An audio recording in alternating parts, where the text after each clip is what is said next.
Hello everyone. आज जो discuss करने वाले हैं गतिमान आवेश और चुंबकत्व। ये 12th क्लास के फिजिक्स का 4th चैप्टर है और इसमें बताया जो जाएगा वो चुंबकीय प्रभाव से संबंधित और चुंबक से संबंधित बताया जाए, यानी किस किस तरीके से बातें होगी उसको डिस्कस करूंगा कि चुंबकीय क्षेत्र क्या है, चुंबकीय बल क्या है। तो आज की जो टॉपिक रहेगी इस चैप्टर के प्रथम दिन हिंदी मीडियम के विद्यार्थियों के लिए वो रहेगा चुंबकीय क्षेत्र यानी मैग्नेटिक फील्ड के बारे में, ओरेस्टेड की खोज यानी ओरेस्टेड डिस्कवरी के बारे में, गतिमान आवेश पर चुंबकीय बल यानी magnetic force on moving charge, Fleming बाम हस्त नियम, यानी इन सब चीजों को आज डिस्कस करने वाले हैं। यानी चुंबकीय क्षेत्र जो है से डिस्कस करने वाले।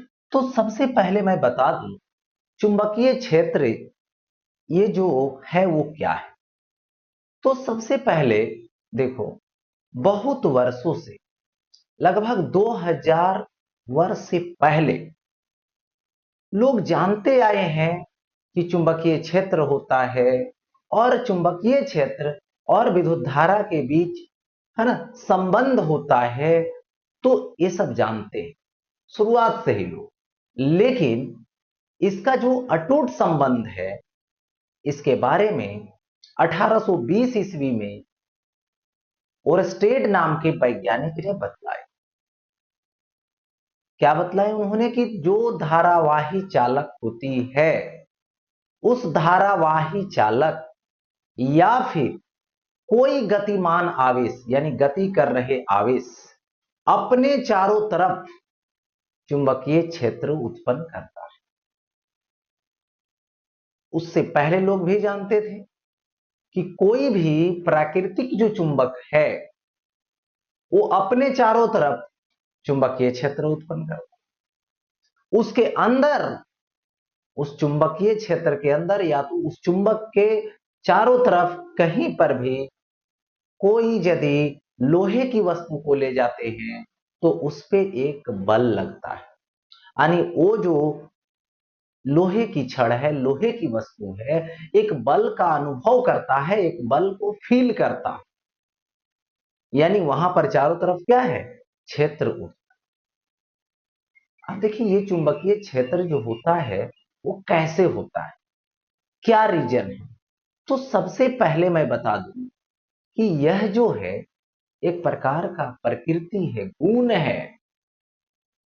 सपोज कीजिए यहां पर कि एक विद्युत आवेश है और ये जो विद्युत आवेश है Q, ये क्या चीज में है, तो विराम में, विराम में। तो इसकी क्या प्रकृति है, इसकी क्या गुण है कि अपने ये चारों तरफ, ये चारों तरफ अपने क्या करेगा, विद्युत क्षेत्र उत्पन्न करेगा। ये गुण है इसका, है ना, प्रकृति है इसका। उसी तरीके से ये जो आवेश है ये क्या हो गया, गति करने लगा, गति में आ गया। तो गति में आया किससे, ये है नियत चाल, नियत चाल। तो इसकी जो प्रकृति है, इसकी जो गुण है वो बदल जाती। जैसी जो है से गति में आई तो अपने चारों तरफ देखो विद्युत क्षेत्र और साथ में चुंबकीय क्षेत्र दोनों उत्पन्न कर ले, ये इसका गुण है। विद्युत क्षेत्र ई होता है, यानी विद्युत क्षेत्र ई हुआ और चुंबकीय क्षेत्र बी हुआ, तो दोनों उत्पन्न करने लगा। इसकी एक जिस तरह से ये गुण है उसी तरह से ये भी गुण है। फिर देखो यही आवेश गति में तो है बट ये जो भी है वो बदलने लगा। बदलने लगा मतलब ये जो है चर हो गया। चर होना मतलब क्या होता है, या तो त्वरण होगा यानी बढ़ेगा वेलोसिटी, या तो कम होगा मतलब मंदन होगा, या तो फिर ओसिलेट करेगा या तो वाइब्रेट करेगा। तो इस केस में यहां पर ये जो उत्पन्न होगा वो होगा ईएमडब्ल्यू। विद्युत क्षेत्र भी होगा, चुंबकीय क्षेत्र भी होगा, और साथ ही साथ अब क्या करेगा, विकिरण ऊर्जा देगा, जिसको बोलते हैं विद्युत चुंबकीय तरंग। ठीक है, तो ये इसकी क्या हुई, गुण हो गई, इसकी गुण से संबंधित ये बातें। देखिए एक चीज और बता दूं, यहां पर ये जो है से तीनों तो बारी बारी से हो, मेन पढ़ना क्या है ये समझना है। तो मेन जो पढ़ाई करनी वो करनी है यहां पर, ठीक है, वो करनी है यहां पर क्या चीज, तो विद्युत चुंबकीय क्षेत्र के बारे में। अब आगे बढ़ता हूं, चुंबकीय क्षेत्र। अब देखिए चुंबकीय जो क्षेत्र है वो है क्या, एक चुंबक या धारावाही तार या गतिशील आवेश के निकट का वह क्षेत्र जिसमें रखे किसी अन्य चुंबक अथवा धारावाही तार या गतिशील आवेश पर बल लगता है, तो वह क्षेत्र चुंबकीय क्षेत्र या तो चुंबकीय फ्लक्स घनत्व या अथवा चुंबकीय प्रेरण का। यानी देखिए सिंपल में, कोई जो है से चुंबक है, उसके चारों तरफ में कहीं भी या तो कोई आप जो है से लोहे की वस्तु लाते हैं, या तो गतिशील आवेश लाते हैं, या तो कोई धारावाही चालक तार लाते हैं, तो उस पर चुंबकीय बल लगता है, एक बल लगता है। उसी तरीके से यहां पर मैं बोलूं कि गतिशील जो आवेश है या तो धारावाही तार है, उसके नजदीक भी यदि ऐसे लाते हैं तो उस पर बल लगता है। ठीक है, किस तरीके से सुनिए। देखिए सपोज कीजिए कि ये जो है धारावाही चालक तार है, ठीक है, और इस धारावाही चालक तार के बगल में आप एक आवेश रखे हो विराम में।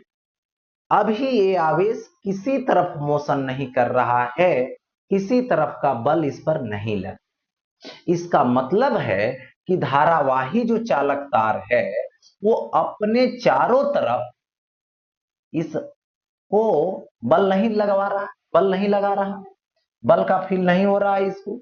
इसका मतलब है कि यदि ये विराम में है तो विराम में रहता है तो इस पर क्या लगता है, विद्युत बल तो लगता है, लेकिन ये जो धारावाही चालक तार है ये अपने चारों तरफ विद्युत क्षेत्र उत्पन्न नहीं कर रही है, विद्युत क्षेत्र तो उत्पन्न नहीं कर रही।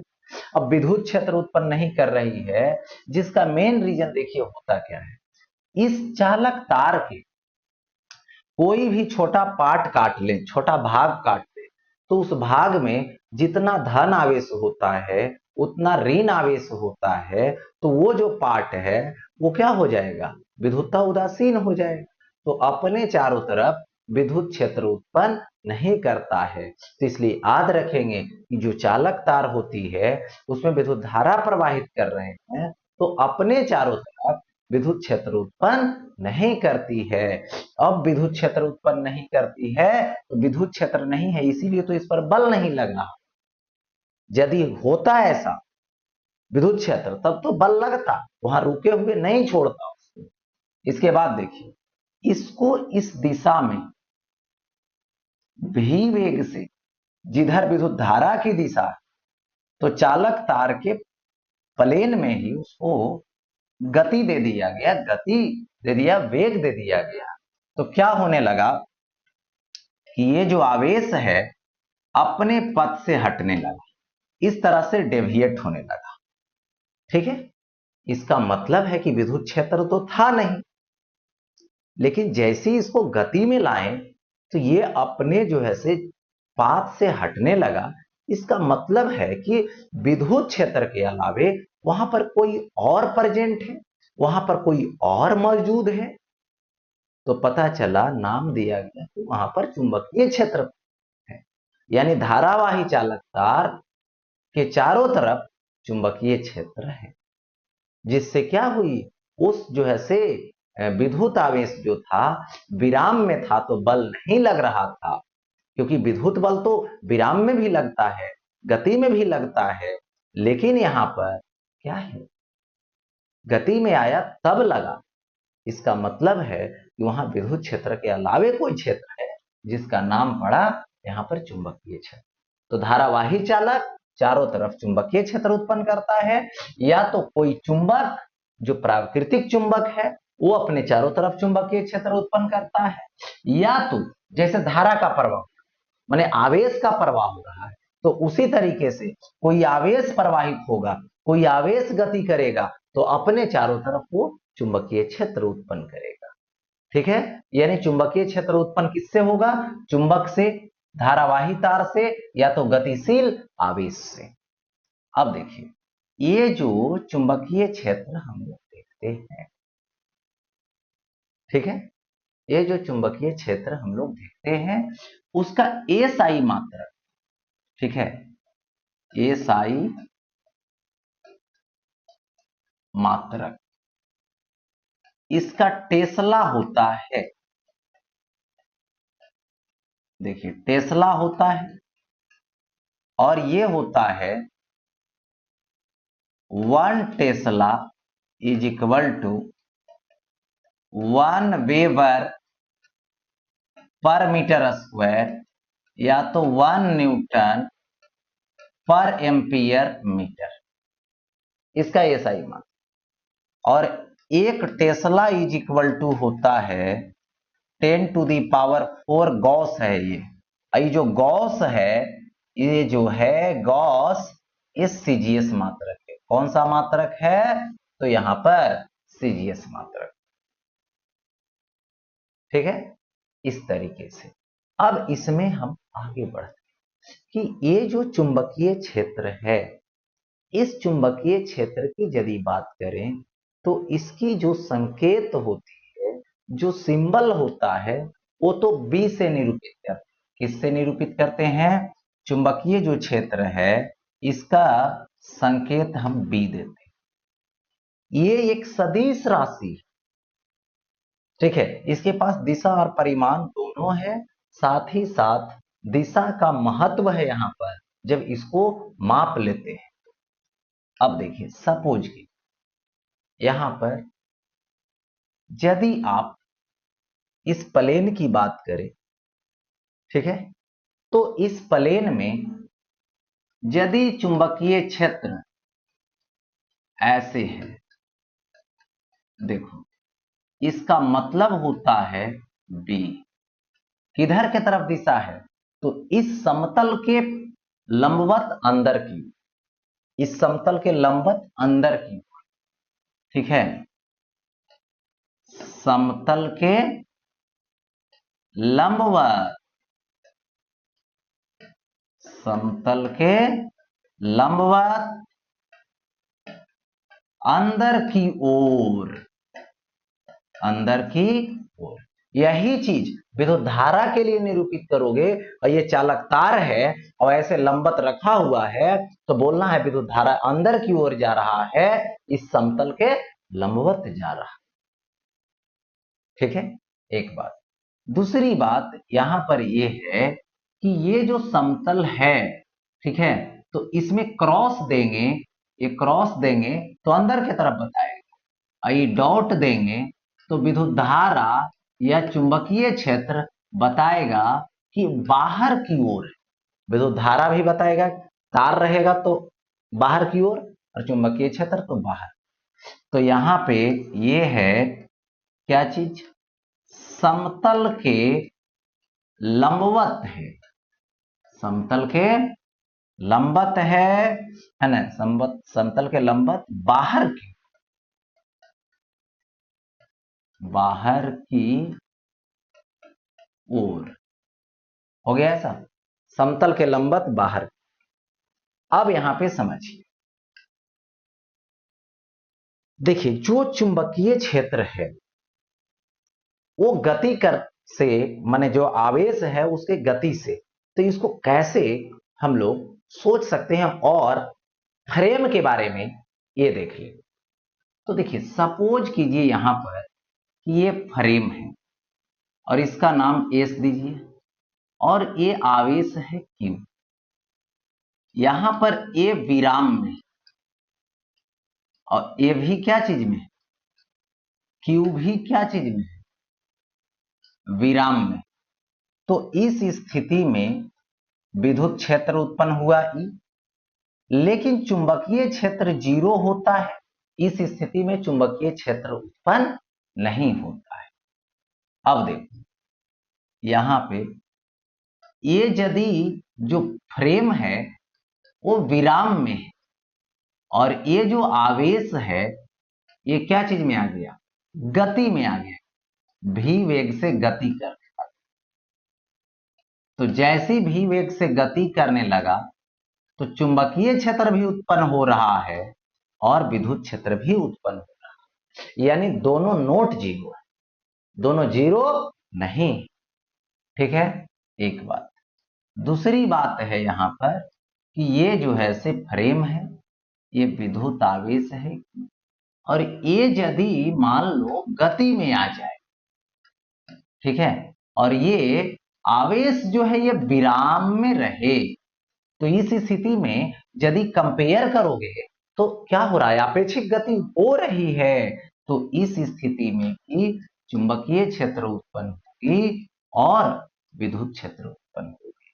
अब देखिए यहां पे स्पष्ट आया कि जो विद्युत क्षेत्र है वो रुका हुआ रहे आवेश या तो चलता हुआ आवेश रहे, दोनों केस में विद्युत क्षेत्र उत्पन्न होगी। लेकिन चुंबकीय क्षेत्र रुका हुआ आवेश, विराम आवेश उत्पन्न नहीं करता। ये चीजें होती, किससे संबंधित, चुंबकीय क्षेत्र से संबंधित।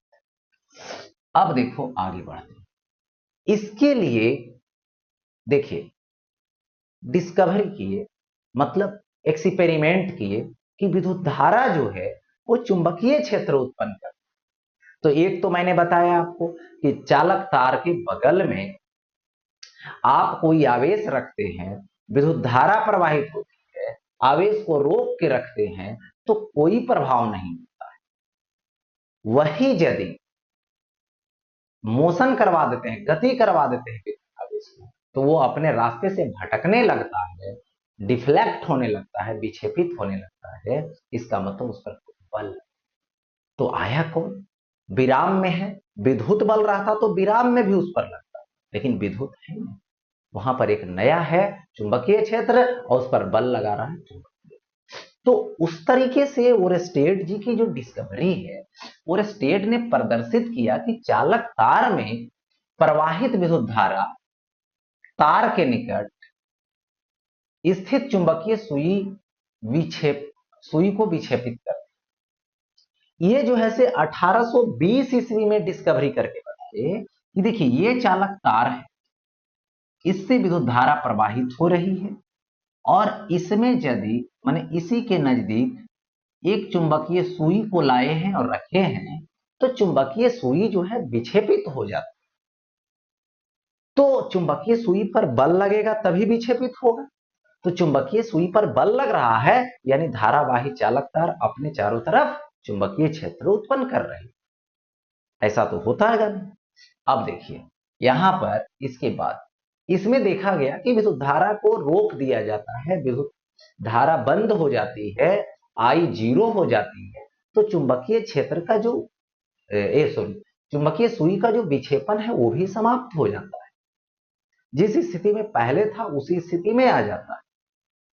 विद्युत धारा की दिशा को बदल करके देखा गया तो देखा यह गया कि जो है से चुंबकीय क्षेत्र, चुंबकीय जो सुई है उसकी जो विक्षेपण हुई है उसकी भी दिशा बदल जाए। चुंबकीय विक्षेपण जो देखा गया, यदि विद्युत धारा को बढ़ाते हैं तो विक्षेपण चुंबकीय सुई का बढ़ जाता है और विद्युत धारा को कम करते हैं तो सुई के विक्षेपण जो है वो घट जाता है। तो यहाँ पे बारी बारी से उसी चीज को देखना है। देखिए चालक तार में धारा की दिशा विपरीत कर दी जाती है तो चुंबकीय सुई का विक्षेप भी विपरीत हो जाता है। चालक में धारा का मान बढ़ाने पर या चुंबकीय सुई को चालक के निकट लाने पर चुंबकीय सुई का विक्षेप बढ़ जाता है। कब? जब धारा का मान बढ़ते हैं तब। अभी मैंने बताया। कौन एक्सपेरिमेंट किए, कौन इसके बारे में सोचे? पहले, सबसे पहले ओरेस्टेड जी ने सोचा। ठीक है, ये चीजें। अब देखो आगे, ओरेस्टेड जो हैं वो देखिए क्या किए कि चालक के समीप जो चुंबकीय क्षेत्र खोज की, इससे संबंधित कुछ तथ्य निकाले। तथ्य क्या निकाले कि एक स्थिर चुंबक अपने चारों ओर चुंबकीय क्षेत्र उत्पन्न करता है, जबकि एक स्थिर विद्युत आवेश के चारों ओर विद्युत क्षेत्र उत्पन्न होता है। देखो, स्थिर जो चुंबक होता है चारों ओर अपना चुंबकीय क्षेत्र उत्पन्न करेगा, और यदि स्थिर विद्युत आवेश है तो वो अपने चारों ओर सिर्फ और सिर्फ विद्युत क्षेत्र उत्पन्न करेगा। अब देखो, एक धारावाही चालक के चारों ओर चुंबकीय क्षेत्र होता है, विद्युत क्षेत्र नहीं। यानी विद्युत क्षेत्र वहां पे नहीं होता है, मैंने पहले बताया। क्योंकि यदि विद्युत क्षेत्र होता, जैसे ये विद्युत आवेश विद्युत धारा प्रवाहित हो रही है और विद्युत क्षेत्र होता, तो यहां पर यदि आप किसी आवेश को विराम में रखेंगे तो उस पर विद्युत बल लगना चाहिए, लेकिन कोई बल लगता नहीं है, कोई बल नहीं लग रहा, यानी विद्युत क्षेत्र नहीं है, विद्युत क्षेत्र उत्पन्न नहीं किया है। एक समान वेग से गतिशील आवेश के चारों ओर विद्युत क्षेत्र, यानी यदि आवेश है और वो विराम में है तो विद्युत क्षेत्र तो उत्पन्न करेगा ही करेगा, लेकिन यदि वो गति में आ गया, गतिशील है, तो अपने चारों तरफ विद्युत क्षेत्र के साथ ही चुंबकीय क्षेत्र भी होता है। ठीक है, चारों ओर उसका जो है चुंबकीय क्षेत्र भी होता है, विद्युत अचुंबकीय। सभी दोलन करने वाले अथवा त्वरित, अथवा यहां मंदित भी लिख सकते हैं, है ना। विद्युत एवं, देखिए, सभी दोलन करने वाले अथवा त्वरित आवेश, जो विद्युत आवेश है, वो विद्युत एवं चुंबकीय क्षेत्र उत्पन्न करने के साथ साथ विद्युत चुंबकीय तरंग भी उत्पन्न करते हैं, जिसको विकिरण ऊर्जा, ठीक है, जैसे बल्ब जल रहा तो उससे जो आ रहा है वो विद्युत चुंबकीय तरंग। ठीक है, इस तरीके से। तो यहां पे ओरेस्टेड जी की बात है। अब देखो, आता है यहां पर जिस टॉपिक का नेम है, एक मत देखिए, गतिमान आवेश है पर चुंबकीय बल। एक गतिमान आवेश है जिस पर चुंबकीय बल बतलाने। तो सबसे पहले मैं बात करूं कि देखिए, यहां पर एक्स एक्सिस, वाई एक्सिस और ये जेड एक्सिस है। ठीक है, यहां पर कोई विद्युत आवेश रखे, और ये जो विद्युत आवेश है, इस आवेश को रखे हैं तो एक्स अक्ष के तरफ यहां पर चुंबकीय क्षेत्र, और इस आवेश को इधर थीटा कोण पर भी वेग से प्रक्षेपित किया गया है। किसमें? एक्स और जेड प्लेन है, एक्स और जेड प्लेन में दोनों चीज है। एक्स एक्सिस की तरफ चुंबकीय क्षेत्र है और इधर विद्युत आवेश की गति की दिशा है, मतलब इसी प्लेन में है, एक्स एक्स और जेड प्लेन में है। तो जब प्रक्षेपित किया गया, दिया गया गति, तो देखा गया कि ये जो है वाई अक्ष के तरफ विक्षेपित हो रहा। कौन? विद्युत आवेश। इसका मतलब है कि वाई अक्ष के अनुदिश उस पर बल लग रहा है, और वो जो बल है चुंबकीय क्षेत्र में लग रहा है, गतिशील आवेश पर लग रहा है, इसलिए वो कौन बल है? चुंबकीय बल है। तो इस पर देखा गया कि जो इसकी विक्षेपण की दिशा हुई वो इस तरफ हुई, तो इधर जो बल लगा ये चुंबकीय बल लगा। ठीक है, और ये जो बल है इसको मान लिया गया कि F, इस दिशा। तो सबसे पहले यहां पर ये जो बल है वो किन किन चीजों पर निर्भर किया, ये जरा देखते हैं। तो सबसे पहले तो ये जो बल है, ठीक है, ये विद्युत आवेश के परिमाण पर निर्भर किया। विद्युत आवेश के परिमाण बदल करके भेजा गया, एक बार छोटा आवेश और एक बार बड़ा आवेश। तो छोटा जो आवेश है, ठीक है, वो क्या हुआ, कम विक्षेपित हुआ, और जो बड़ा आवेश है वो ज्यादा विक्षेपित हुआ, तो इसलिए उसका समानुपाती हुआ। ठीक है। दूसरी बात यहां पर ये आई कि वेग के सीधा समानुपाती, वेग को कम कर देते हैं, डिफ्लेक्शन जो है माने मुड़ने की जो कंडीशन है वो कम जाता है। एक दूसरा बात, यदि थीटा को बदलते हैं तो साइन थीटा के अनुसार इसकी वैल्यू चेंज होती है। जैसे चुंबकीय क्षेत्र की दिशा में भेजे तो विक्षेपण नहीं हुआ, यानी बल नहीं लगा। चुंबकीय क्षेत्र के विपरीत दिशा में भेजे तो विक्षेपण नहीं हुआ। और इस केस में 0 डिग्री और 180 डिग्री पर बल 0 हो गया। इसका मतलब किसमें है, साइन थीटा में। एक चीज और, 90 डिग्री पर भेजे तो ज्यादा विक्षेपण हुआ। इसका मतलब है कि 90 डिग्री पर विक्षेपण ज्यादा हो रहा है, तो साइन थीटा का महत्तम मान 90 डिग्री पर होता है, यानी साइन थीटा को ये फॉलो करता है। ये चीजें अब देखिए, इसके बाद चुंबकीय क्षेत्र की परिमाण को बदल दिए। एक बार वीक कमजोर क्षेत्र में भेजें, एक बार स्ट्रॉन्ग मतलब जो प्रबल क्षेत्र है उसमें प्रक्षेपित किए, तो जो कमजोर क्षेत्र था उसमें कम विक्षेपण हुआ, और जो स्ट्रॉन्ग क्षेत्र था, जो प्रबल क्षेत्र था, उसमें ज्यादा विक्षेपण हुआ। इसका मतलब है कि चुंबकीय क्षेत्र बढ़ाने पर विक्षेपण बढ़ रहा है, मतलब बल बढ़ रहा है। ठीक है। तो इस स्थिति में यहां पर मैं बात करूं तो चुंबकीय क्षेत्र के सीधा समानुपाती हो रहा है उसके परिमाण का। अब सबको मिला दूं, ठीक है, 1 2 समीकरण, 3 समीकरण और 4 समीकरण से सभी को मिला दो। अब सभी को जैसे ही मिलाएंगे तो यहां पर क्या मिलने वाला है, तो F varies Q V B sine theta मिलने वाला है। ठीक है, ऐसा। तो यहां पर F is equal to Q V B sine theta हो गया। अब यहां पर देखो, एफ इज इक्वल टू, देखो वैरिज को हटाते हैं तो एक नियतांक लाते हैं, वहां यहां पर एक नियतांक जो है वो 1 है, तो ये आ जाएगा F is equal to Q V B sine theta. ये जो है चुंबकीय बल का सूत्र है, किस पर, गतिशील आवेश पर। कब, जब उसको चुंबकीय क्षेत्र में थीटा कोण पर भी वेग से प्रक्षेपित किया जाता है। अब देखो, तो यहां पर ये जो चुंबकीय बल है ऐसा है। इसके बाद देखिए, ये जो एफ है ये सदिश राशि, आवेश बाहर हो जाएगा। भी एक वेक्टर है, बी एक वेक्टर है, दोनों के बीच एंगल थीटा है, तो यहां पर क्या आ रहा है, साइन थीटा आ रहा है। तो साइन थीटा कब लगता है, क्रॉस प्रोडक्ट में लगता है, इसलिए ये हो जाएगा भी क्रॉस बी। ये क्या हो जाएगा, तो यहां पे भी क्रॉस बी हो जाएगा। कॉस थीटा रहता है तो डॉट प्रोडक्ट लगता है, साइन थीटा रहता है तो क्रॉस प्रोडक्ट लगता है। ये चीजें होती है।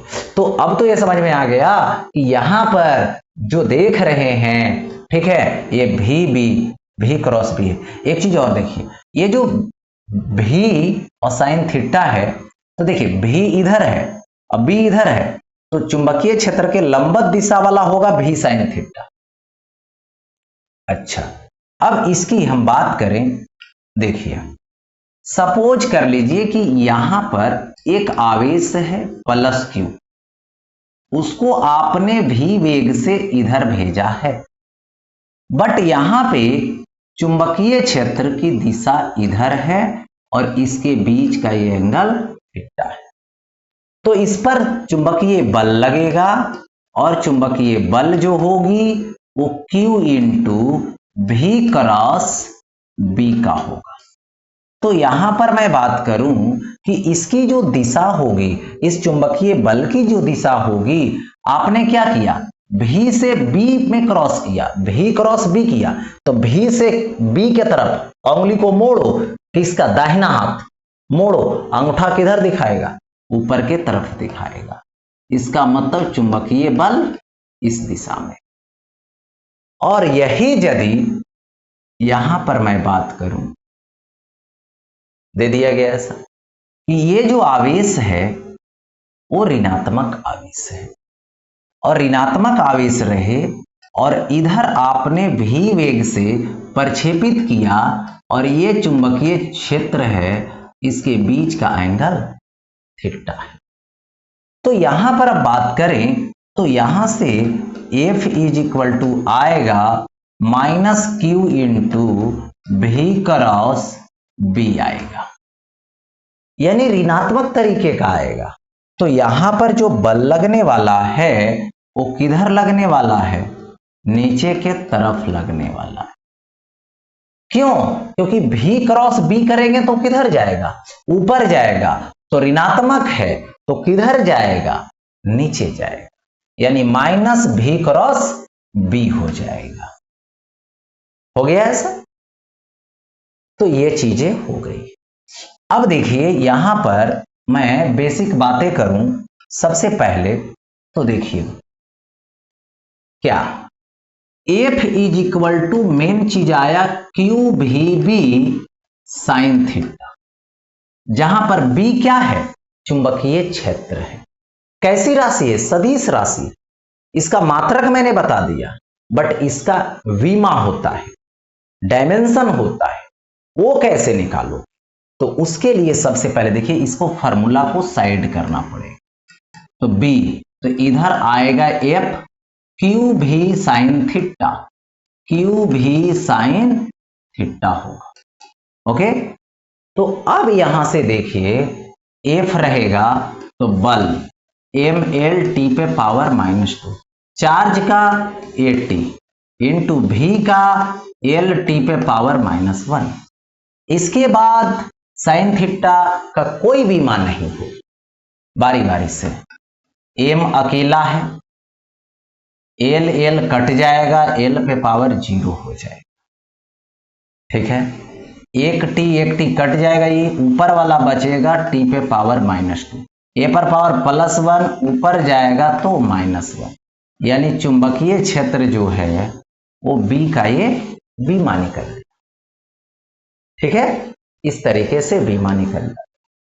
अब आगे समझना है इसमें, देखिए यहां पर बल निकालनी है, आप देख रहे हैं तो सब कुछ तो दिया हुआ है।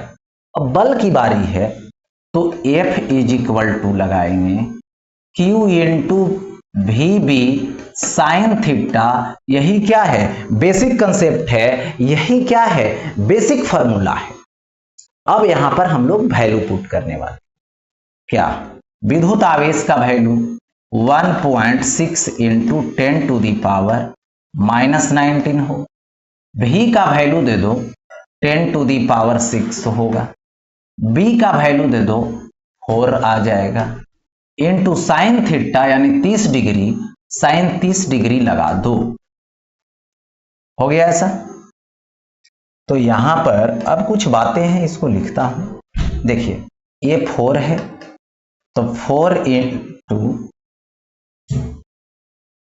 1.6 इंटू 10, देखो 4 ही रहेगा, 10 to the power 6, 10 to the power -19 तो -13 होगा, इंटू साइन 30 डिग्री तो 1/2 काट दीजिए, कटेगा 2 आएगा, यानी 3.2 इंटू 10 टू दी पावर -13। तो ये हो गया चुंबकीय बल। इस आवेश पर इस तरीके से निकाल सकते हैं, कोई दिक्कत वाली बात नहीं होनी चाहिए, ठीक है। आगे बढ़ता हूं। ये जो नियम है फ्लेमिंग वामहस्त नियम है। तो सबसे पहले पूछा जाता है कि फ्लेमिंग वामहस्त नियम है क्या, और फ्लेमिंग वामहस्त नियम किस लिए उपयोग करते हैं। तो फ्लेमिंग के वाम हस्त नियम में आप देख सकते हैं कि हम लोग जो है पहले तो लेफ्ट हैंड लें, याद रहे लेफ्ट हैंड लिखा हुआ है तो लेफ्ट हैंड पहले लाएं, बामा हाथ वाम हस्त, ठीक है, उसके 3 फिंगर 3 अंगुलियां को लें, एक अंगूठा लें, इसको तर्जनी बोलते हैं, इसको मध्यमा बोलते हैं, और तीनों को परस्पर लंबवत इस तरह से फैला दें, ठीक है, फैला दिया मैंने या तो ऐसे फैला दिया, ठीक है। तो इसमें ये जो तर्जनी है वो चुंबकीय क्षेत्र की दिशा को निरूपित करता है, यानी चुंबकीय क्षेत्र की दिशा में इसको रखिए। मध्यमा को यदि चालक तार ले रहे हैं तो उसमें विद्युत धारा की दिशा लीजिए, या तो कोई विद्युत आवेश ले रहे हैं, धन आवेश ले रहे हैं, तो धन आवेश जो गति कर रहा है चुंबकीय क्षेत्र में जिधर प्रक्षेपित कर रहे हैं उसके वेग की दिशा में ले। तो चुंबकीय क्षेत्र की दिशा को निरूपित कौन करता है? तर्जनी। विद्युत आवेश की दिशा को कौन निरूपित करता है? या तो विद्युत धारा की दिशा को, ये मध्यमा। तो जो अंगूठा है वो उस पर लगने वाले, यानी किस पर? विद्युत आवेश जो गति कर रहा है उस पर, या तो वहां पर जो चालक तार है ना, उसमें जो विद्युत धारा की दिशा जा रही है तो विद्युत धारा प्रवाहित हो रही है, तो उस पर लगने वाला जो चुंबकीय बल है उसकी दिशा को यह निरूपित करता है। देखिए, ये लंबत फैलाना है, 2 उंगलियों को मोड़ के रखना है। मध्यमा विद्युत धारा की दिशा, धारा की दिशा जिसको धन आवेश की दिशा भी बोलते हैं। तर्जनी जो है चुंबकीय क्षेत्र की दिशा, और ये जो अंगूठा है फिर बल की दिशा को निरूपित करता है। यानी सिंपल हो गया कि जो वाम हस्त नियम है फ्लेमिंग का वो चुंबकीय बल की दिशा को निरूपित करने के लिए लाया जाता है, चुंबकीय बल की दिशा को निरूपित करवाने के लिए लाया जाता है।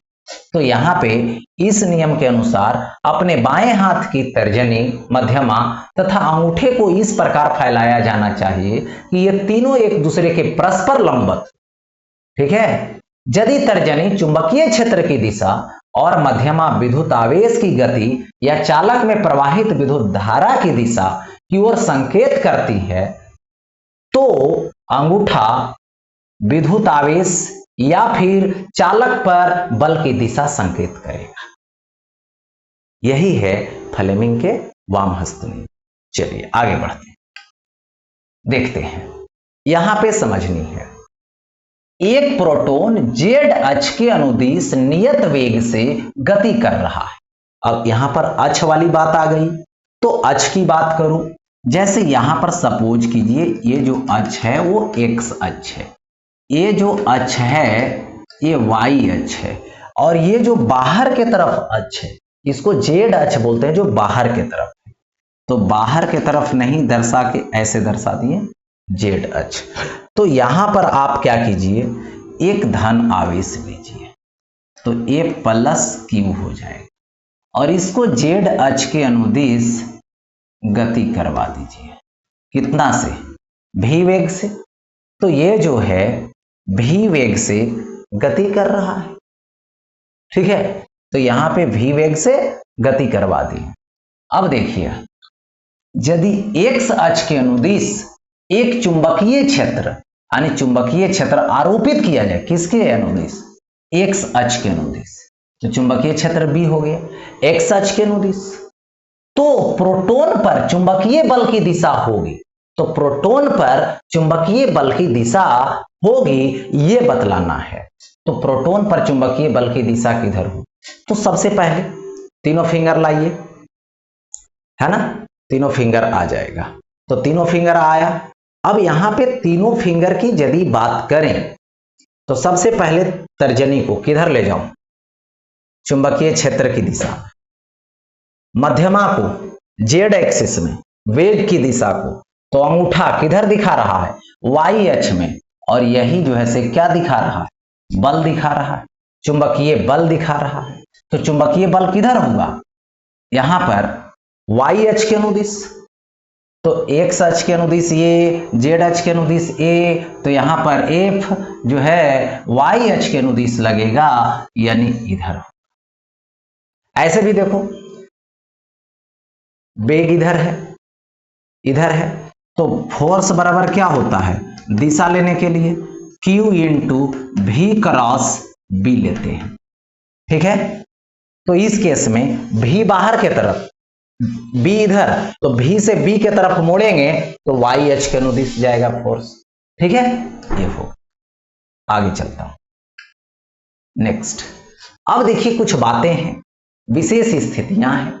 यदि थीटा बराबर 0 डिग्री है, ठीक है, थीटा की वैल्यू कितना है, तो यहां पे 0 डिग्री, यानी इस दिशा में चुंबकीय क्षेत्र है, तो इसी दिशा में भी वेग से आप किसी आवेश को लिए हैं और उस आवेश को प्रक्षेपित किए हैं। समझ गए? तो यहां से यदि थीटा 0 डिग्री है तो चुंबकीय बल निकालोगे तो क्यू भी बी साइन यहां पे 0 डिग्री। तो जब 0 डिग्री लोगे तो यहां पर क्या हो जाएगा, साइन 0, यानी ये क्या आ गया, यहां पर 0 आ गया, यानी इस पर चुंबकीय बल नहीं लगेगा जब क्षेत्र की दिशा में प्रक्षेपित करो। तो जब बल 0 होगा तो त्वरण भी 0 हो जाएगा, ये त्वरित नहीं हो रहा है, यानी त्वरित नहीं हो रहा है तो इसका चाल क्या है, एक समान है, या तो वेग जो है वो एक समान है। ठीक है, कैसा पथ पर गति कर रहा है, तो इसका पथ वही रह जाएगा, सीधा रह जाएगा, यानी सीधा को क्या बोलिएगा, रेखीय बोलिएगा। अब देखो, यदि चुंबकीय क्षेत्र की दिशा इधर है और यहां पर आप विद्युत आवेश ले रहे हैं और इसको भी वेग से विपरीत दिशा में भेज रहे हैं, कह रहा है कि वो जा रहा है उधर, उसको भेज दो विपरीत दिशा में भी वेग से, तो यहां पर फिर बल का फॉर्मूला लगाइए, यहां पे लाके Q V B sine theta यानी 180 डिग्री, तो फिर जो है से साइन 180 0, यानी फोर्स का वैल्यू 0, और ये जो त्वरण है ये भी क्या आएगा, 0 आएगा, त्वरण आएगा जो कि क्या आएगा, 0 आएगा। इसके बाद यहां पर मैं बात करूं तो क्या हो जाएगा, ये जो चाल है फिर कैसा होगा, बल एक समान, देखो बल 0 है, त्वरण 0 है, तो चाल फिर एक समान ही होगा। चाल कैसा होगा, तो एक समान ही होगा, इसमें कोई चेंजिंग वाली बात नहीं है। ठीक है, इसके बाद पथ कैसा होगा, तो जब बल ही ने किसी तरफ लगा तो पथ में कोई परिवर्तन नहीं होगा, जिस दिशा में दिया गया है प्रक्षेपण वेग उसी दिशा में सीधा पथ पर, पथ सीधा होगा, रेखीय जिसको बोलते हैं। ठीक है, अब आगे देखो, इसके बाद अगर आता है कि यदि थीटा का वैल्यू 90 डिग्री हो, क्या रहे कि थीटा की जो वैल्यू है वो 90 डिग्री रहे, तो देखिए समझिए, यहां सपोज कर लिया मैंने कि ये जो है चुंबकीय क्षेत्र है, देखिए चुंबकीय क्षेत्र है, यही चुंबकीय क्षेत्र है जो कि कितना है, बी है, किधर है, अंदर के तरफ है, किधर है, तो अंदर के तरफ है। अब यहां पर एक विद्युत आवेश लो, ये विद्युत आवेश प्लस क्यू है, इसको भी वेग से प्रक्षेपित करो, कहां, इस चुंबकीय क्षेत्र में, तो क्षेत्र की दिशा अंदर है, वेग की दिशा ऊपर है, तो चुंबकीय बल इधर लगेगा, किधर लगेगा, इस तरफ लगेगा, चुंबकीय बल इस तरफ लगेगा, जो वेग के क्या है, 90 डिग्री के कोण पर है, समकोण पर है। तो देखिए हमेशा वही चीज रहेगा, चुंबकीय क्षेत्र में लंबवत ही रहेगा, बल की दिशा हमेशा लंबवत होता है, वेग के भी और चुंबकीय क्षेत्र के भी। क्यों, क्योंकि भी क्रॉस बी होता है फॉर्मूला। अब ये बात आता है, तो कौन ऐसा गति है जिसमें बल और वेग की दिशा परस्पर लंबवत होता है, तो वो होता है वृत्तीय गति। वृत्तीय गति में याद रखेंगे कि हमेशा केंद्र की ओर बल लगेगा और वेग जो है से टेंजेंशियल होता है, ठीक है, और हमेशा वो लंबवत दिशा में बनाए रखता है। तो यहां पे लंबवत जब बनाए रखेगा तो कैसा हो जाएगा गति, गति जो हो जाएगा वो वृत्ताकार पथ पर हो जाएगा। और ये वृत्ताकार पथ पर जब होगा, ठीक है, तो यहां पर ये केंद्र की ओर लग रहा है। अब देखिए यहां पर केंद्र की ओर लगेगा तो ये जो त्रिज्या है ये आर हो, और केंद्र के बाहर की तरफ एक बल लगेगा जो mv² होगा। मास इसका कितना है, m है, ठीक है। तो इस स्थिति में मैं बात करूं कि ये जो अंदर के तरफ लगा चुंबकीय बल वो होगा QVB sin 90 डिग्री, ठीक है, जिसको लिख सकते हो FM is equal to QVB sin 91। Equation first हो जाए, यही तो। बाहर के तरफ सेंट्रीफ्यूगल यानी अपकेंद्र बल mv² होगा, ये इक्वेशन सेकेंड होगा। हो गया है सर।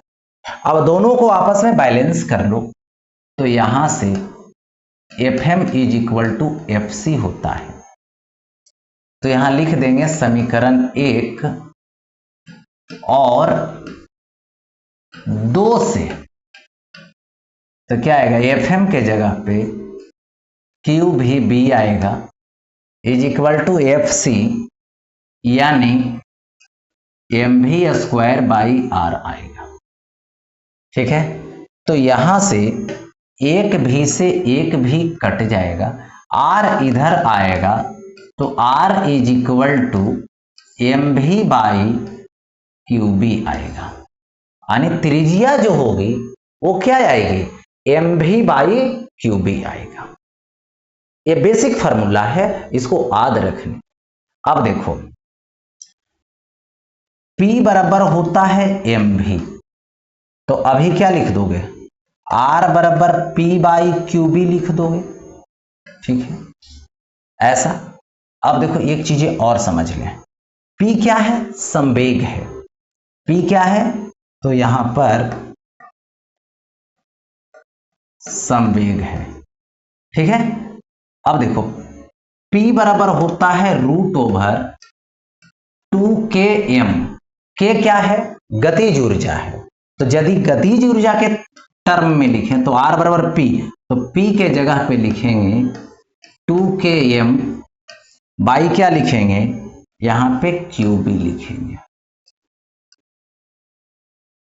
होगा ऐसा, R is equal to √2km/QB दे दिया गया ऐसा।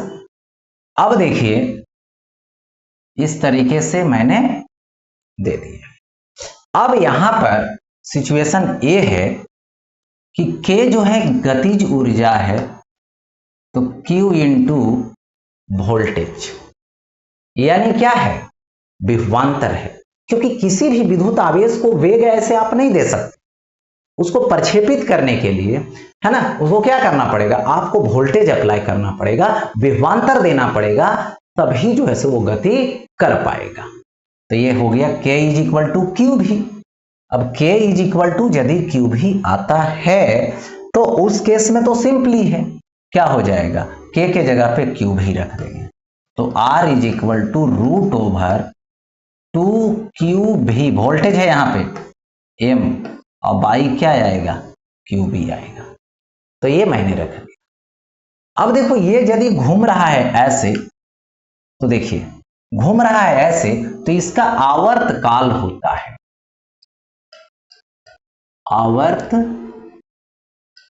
काल होता है T बराबर एक बार घूमने में लगा समय।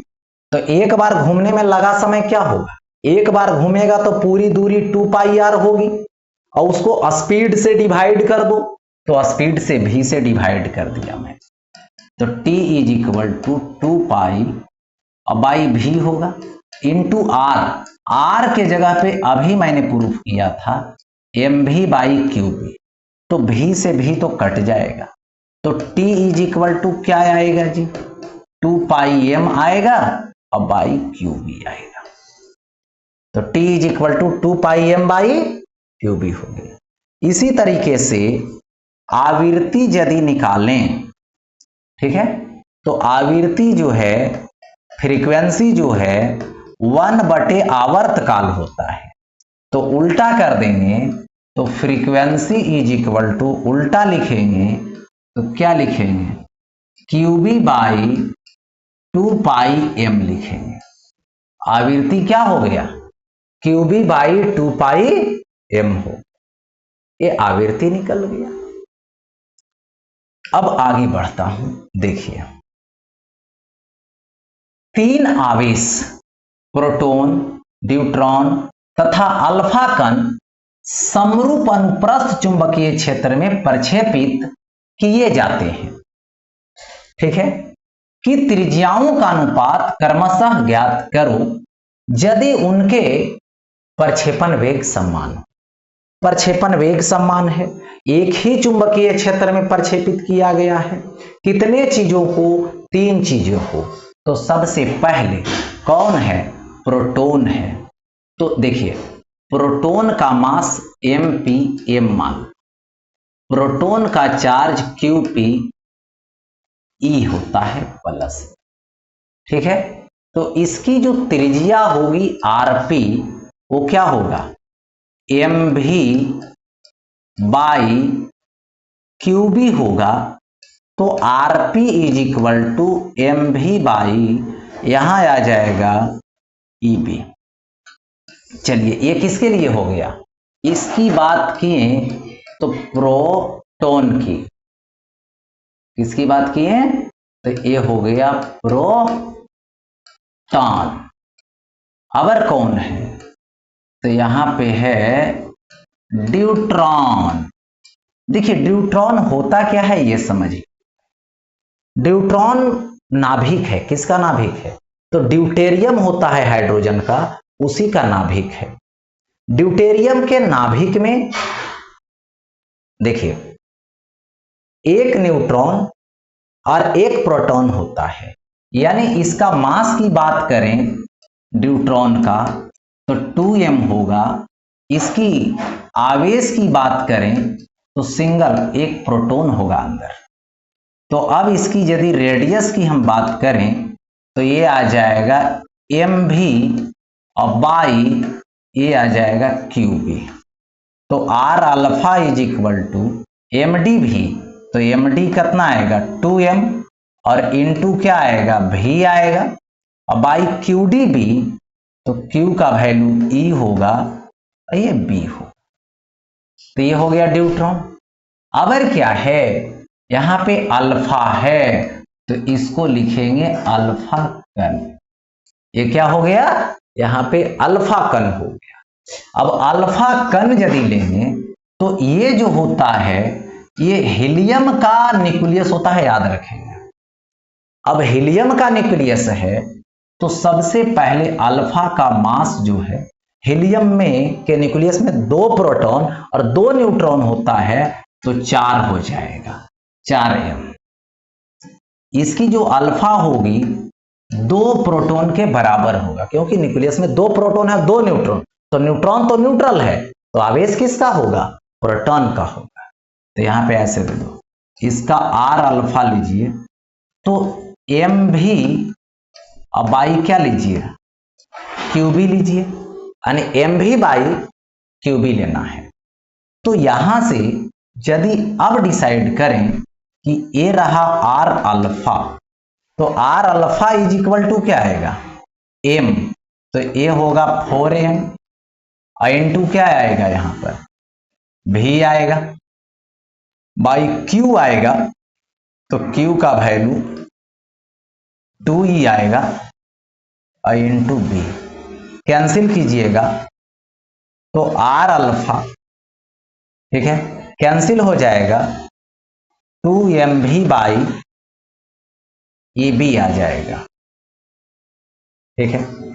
अब देखिए यहां से अब रेशियो निकालिएगा तो सिंपली रेशियो आ जाएगा कि rp जो है उसका रेडियस सबसे कम है, और इन दोनों का रेडियस आपस में बराबर आ रहा है। किसका किसका? इसका और इसका।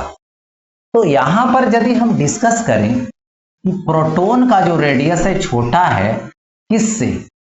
ड्यूट्रॉन के रेडियस से, और इसका जो रेडियस है वो अल्फा के रेडियस से के बराबर है। ठीक है, कंपेयर करने पर अब देखो रेशियो निकालोगे तो यहां पर R P ratio, R D ratio, R alpha तो 1:2:2 होगा। ठीक है, सब में M V by E B, M V by E B, M V by E B cut जाएगा, तो इस तरह से रेशियो आ जाएगा। तो यहां पे हो गया कि यदि ऐसा सेम वेलोसिटी से प्रोजेक्ट करते हैं तो इसकी फार्मूला आ जाएगी। तो इस तरीके से आपका यहां तक का क्लास ओवर होता है। फिर मिलते हैं नेक्स्ट टाइम।